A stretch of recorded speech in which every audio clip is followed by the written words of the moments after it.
Welcome to the Stay Ready Real Estate Podcast, where we stay ready so you don't have to get ready. I'm your host, Emeka, and I'll be interviewing a variety amount of professionals in the real estate industry to help you get 1% closer to your goal of buying your next real estate investment. My goal with this podcast is let the world know that regular people like you and me can buy real estate to build wealth. Today we have Ryan Potuck, aka the Tea Time Investor. He is a real estate investor in Northeast Pennsylvania. His experience in real estate revolves around deal finding, marketing, and broker and investor relations. Ryan grew up in Pennsylvania and graduated in 2016 as a civil engineer from Penn State University. In 2022, he achieved his professional engineering license, focusing his practice in transportation design industry. Let's listen. Can you tell the world a little bit about who you are and what you do? Yeah, sure. So I am the Tea Time Investor. My name is Ryan Potuck, and I am a multifamily investor who loves golf.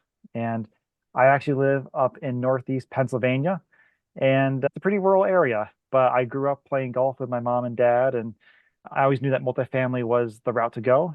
And I've been getting in my journey here about couple years ago, actually. So So why multifamily specifically? What led you there? Sure. So I am a full-time civil engineer that designs roadways, and I've always wanted to do something on my own. I've always wanted to build a business, and initially I got hooked on the stock market, and I did well on one stock, and I thought I had the secret gift trading stocks, and I dove all in. Spent about 3 years doing that. Got an online mentorship, and I was in a mastermind. And after 3 years, I joined a prop firm, and I traded virtually for 1 hour every day. About 2 months in, I lost all the money I had in there, and they're like, "Well, if you want to keep on trading, you're going to have to bring more capital in." So, you know, on I around that time actually, I read Rich Dad Poor Dad, which I think a lot of us investors have read, and it just clicked. It made a lot of sense. I've had family doing different, duplexes, single family homes, owning different rentals and all that, and so I knew there was something there. And I've always enjoyed watching the HGTV shows and reading that book about how the wealthy buy assets and those assets pay them. It just kind of clicked, and I sold all my stocks and I jumped straight into real estate. And yeah, it's been life changing ever since. Sold all your stocks. Did you sell your retirement too, or you left it to the stocks? No, I only sold my cash accounts that I was trying to Okay. make the whole day trading thing work. So I made it sound like there was quite a bit, but there wasn't that much there. Okay, cool. So what's your portfolio now? Yeah, so currently right now I've got a 5 unit that I own solely, and I'm in a 8 unit JV as well. Cool. Let's talk a little bit about the 8 unit. So how'd you find it? What kind of a deal is it? Yeah, so the 8 unit is up here in the Wilkes-Barre area. And how this came about was through I call this guy my unofficial mentor. There's a guy locally that I first reached out to. I just Google searched real estate investors near me, and his company popped up, and he was about 15 minutes from my house. So I called the guy up and I said, "Hey, I would love to buy you drinks and discuss, real estate, this and that." And we had a great time talking, and we built a good relationship. That was about 3 years ago. And since meeting him, I bought a duplex on my own. We reconnected, and then I bought a 5 unit on my own, and we reconnected again at that point. And I found out he was in a mastermind. And this is a long-winded answer, but yeah, he was in a mastermind, and I followed in his shoes. I joined the exact same mastermind, the Make It Happen Mastermind, or MIH. MIH. And yeah, and long story short, about a year into it, he had this 8 unit coming in, and being that I'm next to him, it's a local deal. They needed a few people, and I said, "Yeah, I will definitely join." And how I got into this deal was I actually had a duplex that was my very first property, and I sold that in order to get into the 8 unit deal. And it's been great. It's 50% vacant, and we are doing a heavy turn on it, and we're trying to get those rented for double the rent roughly of what it was. And I've been learning a lot. We're only 2 months into it, so it's very Okay, exciting. what's been the biggest lesson so far with this deal? I know you're newly into It's it, but I would say the biggest lesson that I've learned so far, it's more or less being on a team, like joining the joint venture with these other players. They have a lot more experience. They're a lot more calculated. And they're counting every dollar for every single invoice, and I'm helping them back check things. And if they're a little bit off on, I don't know, we'll just say like the hall, like the drywall and stuff, they're very much like, okay, we overspent by X amount of dollars. Let's try and make up our money here. And one of the things that I learned was, one of the tasks that I'm overtaking with this project is selling the old appliances to make more capital to help offset the expenses for the rehab. And that's something I never would have thought you would do, but I mean, it makes sense. So I'm selling old appliances, and we're going to use that money to help offset the costs of buying new appliances or anything else that we're doing. So yeah, just overall learning with the team. It's been great. No, cool. And tea time investor. We got to talk about it. So how did that name come about? Sure. So the Tea Time Investor it's a really cool brand that I started, and it's T as in golf tea, so TEE. And it, I've always loved golf, and I'm always someone who likes to think big, and I always think, okay, if I didn't need money, I didn't need real estate or my W-2, what would I be doing? Well, I'd be golfing. I just love golf. And so about a year ago, I kind of combined the two worlds, golf and real estate. I was like, I want to be able to invest in real estate, make the cash flow to then fund the things in golf that I want to do. So if I want a new set of golf clubs, all that takes is X amount of months of cash flow to buy the new golf clubs. If I want to go play a course that was on the PGA Tour, it's going to cost me a few $1,000s, this and that.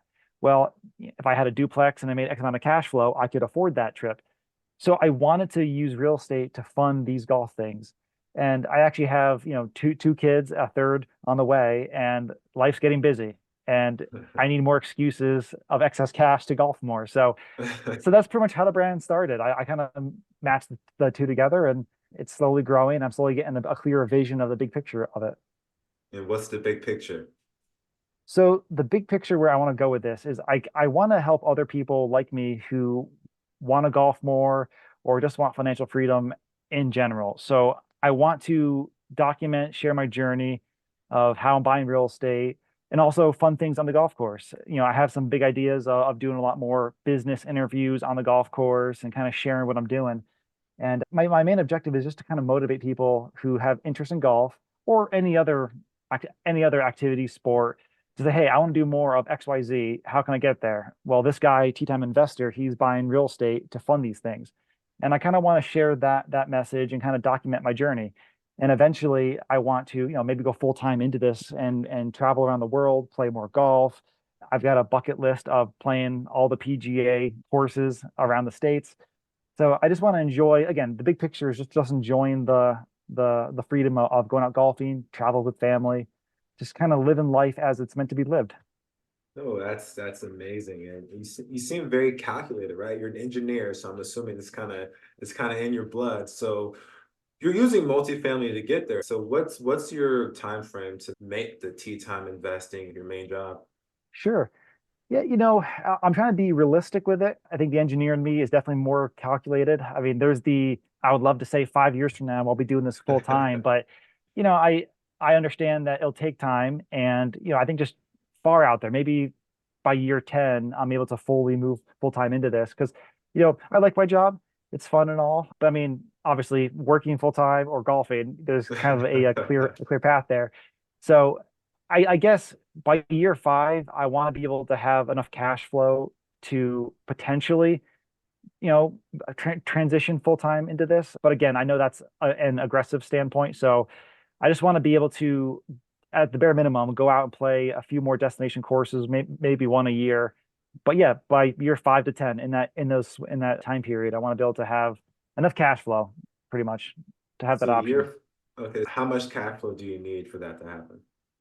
So it's going to sound like a small amount to those who probably invest quite a bit, but if I was making about 10K a month in cash flow after everything, that would be a multiple of what I'm making now. So I want to try and make 10K and up. I think that's a really reasonable goal. I just love the multifamily aspect of it, right? Because I don't really know anyone who's investing in multifamily and that's their main thing. It's their main like money driver for their true passion. Yeah. And have you found anything else that even comes comparable to real estate when it comes to actionable things you can do to like get to that goal? Calculated things that you can do, I should say. You know, I guess the short answer is there are other things like starting a business, like maybe buying like a laundromat, a car wash. But I mean, there's always different assets out there, I guess. The assets when the average Joe assets when people think of how can I make money, I think real estate's just an easier asset class. Well, not easier. I don't want to say that. It's a it's been proven, I guess. I think I read a quote and I could be wrong on this.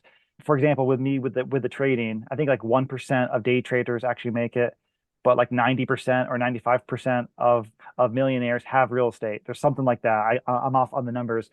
So when I heard that, I said, okay, just by owning real estate, there's something there. It will appreciate over time. So at the bare minimum, you just save up money and buy real estate every few years.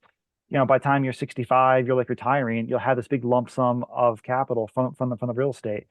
So I think having cash flow, it makes sense. I mean, you got to learn the business, but you could also be passive. You could be a limited partner. So you even if you don't know the understandings of the asset class, you could still be invested as a limited partner and still collect cash flow. So I know I'm giving you a long-winded answer here, but I think real estate it makes sense. It's been around for a long time, and yeah, there's tons of ways to get invested in it and not have to know all the ins and outs of the business. No, cool. It sounds like, real estate is it's pretty simple, right? You buy something and then you fix it up and it's something you can see. We've all lived in houses or at least an apartment and Mhm. understand the aspects of that. So, and you're not reinventing the wheel, Yeah. the wheel Oh by any yeah. means. Yeah, So, exactly. And I just want to say, like, it's one of those things where at the bare minimum, you collect the rent and a fraction of that rent goes towards the mortgage. You got maybe a third party manager, you got expenses, but everything can be learned. There's tons of courses out there, tons of books that explain all the approaches, and whatever's left is the cash flow. And it's just purely a numbers thing. If you don't know something, who do you know who does know it? And just start networking to find those people. And yeah, it's you'll slowly start building up your empire over time. no, amazing. And how are you finding the time to do all this, to educate yourself, to get in these deals, to be active in the deal as well, and also have your W-2 life, and also, you have two kids and one on the way. Yeah, time is very challenging. Pretty much what I do is, I once the kids are in bed, so by 9 o'clock p.m., they're both in bed, or they both should be in bed. And between then and about midnight, I got a few hours there that I can research things and read books and trying to advance it. So I think a lot of us, there's a lot of limiting beliefs where people think I don't have enough hours in the day. But if you really broke down your time, you'll be able to see, oh, I've got actually 3 hours here or an hour here. And I'll tell you what, there was a cool exercise that I did a few months ago, and it was kind of scary. I was on my phone because I had talked too much YouTube, and I looked at my hour count per week on what I was spending, and it was a scary amount. I think it was like 10 hours a week I was on something. And I extrapolated that out between now and say 30 years from now. And I forget how many years it adds up to, but I'm thinking I could literally be in a coma for like a year or whatever and still have the same lifestyle and efficiencies that I have now. And that was one of those moments like, wow, I could really start allocating some more time towards real estate if I really wanted to, or family, or whatever I wanted to focus on. So there's more time in your schedule. You just got to be active on it and see how you're spending your hours. Would you say that was a mindset shift that you had? Like once you saw that, then all of a sudden, like, wow, like I could do much more. Oh yeah. So what I did was I realized I'm not strong enough to have the habit right now of turning it off the phone all the time. So I actually found a free app and it actually gave me an alarm clock where every time I spent 15 minutes on TikTok, it would go off. If I spent an hour in the day on YouTube, it would go off. And what I found was I'd be sitting on the couch after work and I know I used up all my YouTube time, all my TikTok time, all my Facebook time. And I'm sitting there like, what else can I do? And it forced me to actually bring out a book and read a book. It sounds silly, but like I had so much free time at like 8 p.m. and like on that technically I shouldn't be on the phone. Now, again, if you're using your phone for business related stuff, I think it's different. But yeah, just that little exercise of setting a blocker on my phone, it made me realize how much time I really do have in the day. That's something that I try to get on the podcast all the time. It's like, you know, we all have the same 24 hours, but most people just have those limiting beliefs. With limiting beliefs, is there anything that you thought you couldn't do once you got that duplex, once you got the fiveplex, and Yeah. then now you're in an eight unit? It seems like the sky's the limit. I will say one of the biggest limiting beliefs that I thought, and it's probably one of the more common ones, is people say, I don't have money, I can't invest in real estate. And it's hard to break that. I will say that because you're thinking, well, I don't have money for the down payment. I physically can't get into real estate. I've learned over this last year that it's a who problem, not a how problem. Whereas who do you know? If you don't have capital, well, who has capital? If I don't know how to raise money, well, who is raising money? And just being in the mastermind, it was like, okay, if I don't know how to do something or I didn't achieve something, it's because I have a who problem and not a how problem. Just by networking, you start finding people. If you be open about it, share, hey, I don't have capital, I don't know how to do XYZ. Someone will say, oh, you just got to talk to this person. This guy's done it. Oh, okay, cool. And then you get their information, and then you talk to that person. So I think to go back to the whole thing about not having capital, a really good example of that I've got on this topic is there was a 5 unit off market that I was going after, and I had no capital, but my mentor locally, him and his wife, they were interested in this deal. And there was a cash buyer that came in last minute, and I called up my mentor and I said, hey, I don't like, do we have cash for this? Because I don't have cash. Like, what do we do? Within 5 minutes, they had proof of funds from other investors to show that we had capital to close on the deal. And I called back the guy, said, hey, we have cash, we could do it. Unfortunately, he went with the other guy. But in that moment, I realized, within 5 minutes, my mentor's network had capital to close on this, and I didn't. And I'm like, okay, again, it's a who thing. I had the who, which was my mentor. So it's a long-winded answer there, but the whole thing about not having capital, it just means you haven't talked to the right amount of people yet. Oh yeah, and the thing that you keep saying is mentor, and the mentor you got you into the mastermind. And I would say I learned the exact same thing because I moved here because I saw there was opportunity. I felt like I could be valued to a team. So I do agree. What is, a 25-year look for you once you've completed the goals that you currently have? Yeah. You know, I want to be someone who my best life, which is a cliche answer, but to me that looks like I'm going to have multiple golf courses. I want to be able to be out there all the time, making content and videos. I want to be able to goof off with the friends, and I want to travel the world with the family and just keep on investing. I really enjoy investing. I think you can make a good future for yourself investing. And I think you should invest where you have fun. And for me, it's golf. And I just want to be able to go out there with friends, family, and just do more of it. And have a lot more of those memories where you're sitting around a campfire and you're hanging out with friends and family and just talking about life and goals. I enjoy those simple things in life too. So I'm just gonna be doing a lot more of that. And with that, we're going to move on to the second part of the show where I ask everybody the same three questions. Number one, what are the two books you would recommend an aspiring investor to read? Sure. The first one, I don't think it's a surprise, but it's the Who Not How book by Dan Sullivan. I already went into detail earlier about that book, but that book is one of those things where if you get intimidated by something and you're getting stressed out by that because you don't know what to do, that's because you're asking yourself, how can I do it? And your brain doesn't know how yet, and it's getting stressed out. But if you ask who's doing it, well, you can find a who pretty easily. Oh, well, this guy's doing it. And then that solves the problem. The next book is more calculated. It is Tax-Free Wealth by Tom Wheelwright. It's one of the books in the Rich Dad series. That book is fantastic because most of us think, the rich should be taxed more and all that kind of stuff. And, they think people are doing tax loopholes. But the book, it gives you so many details on how to lower your expenses. Taxes is one of your biggest expenses. And this book gives you so many gold nuggets on what can I do today to lower my taxes. And a lot of the things are right in front of you, but a lot of people just don't know about it. Oh, cool. Second, what has been the most impactful speech or lesson that you've had that helped your career? Sure.